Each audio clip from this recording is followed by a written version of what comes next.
station and we were riding Grand Central.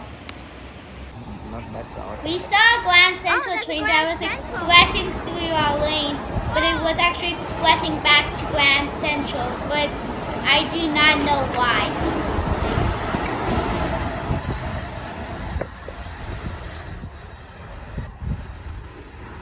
Then we saw an ISO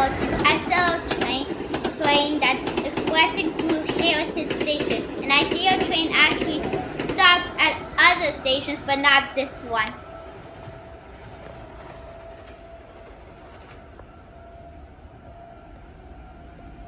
Next, we saw a train to Stanford approaching station to pick up more passengers.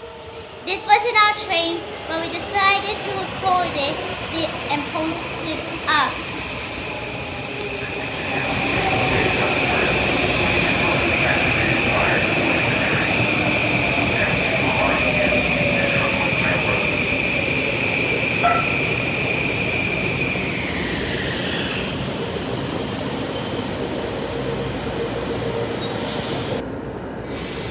Okay, now this train is departing.